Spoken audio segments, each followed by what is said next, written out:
In the 18th century, Swedish botanist Carolus Linnaeus designed the flower clock, a timepiece made of flowering plants that bloom and close at specific times of day.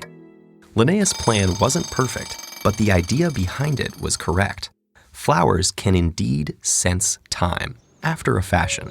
Morning glories unfurl their petals like clockwork in the early morning.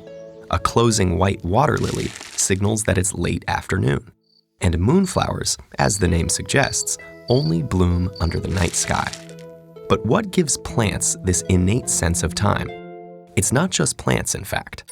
Many organisms on Earth have a seemingly inherent awareness of where they are in the day's cycle. That's because of circadian rhythms, the internal timekeepers that tick away inside many living things. These biological clocks allow organisms to keep track of time and pick up on environmental cues that help them adapt.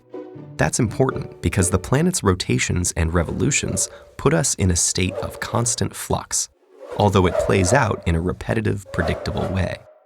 Circadian rhythms incorporate various cues to regulate when an organism should wake and sleep and perform certain activities. For plants, light and temperature are the cues which trigger reactions that play out at a molecular scale. The cells in stems, leaves, and flowers contain phytochromes, tiny molecules that detect light. When that happens, phytochromes initiate a chain of chemical reactions, passing the message down into the cellular nuclei. There, transcription factors trigger the manufacture of proteins required to carry out light-dependent processes, like photosynthesis.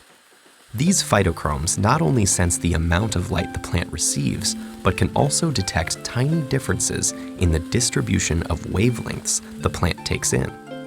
With this fine-tuned sensing, phytochromes allow the plant to discern both time, the difference between the middle of the day and the evening, and place, whether it is in direct sunlight or shade, enabling the plant to match its chemical reactions to its environment. This makes for early risers. A few hours before sunrise, a typical plant is already active, creating mRNA templates for its photosynthesizing machinery. As the phytochromes detect increasing sunlight, the plant readies its light-capturing molecules so it can photosynthesize and grow throughout the morning. After harvesting their morning light, plants use the rest of the day to build long chains of energy in the form of glucose polymers, like starch. The sun sets and the day's work is done, though a plant is anything but inactive at night. In the absence of sunlight, they metabolize and grow, breaking down the starch from the previous day's energy harvest. Many plants have seasonal rhythms as well. As spring melts the winter frost, phytochromes sense the longer days and increasing light, and a currently unknown mechanism detects the temperature change. These systems pass the news throughout the plant and make it produce blooming flowers in preparation for the pollinators brought out by warmer weather. Circadian rhythms act as a link between a plant and its environment.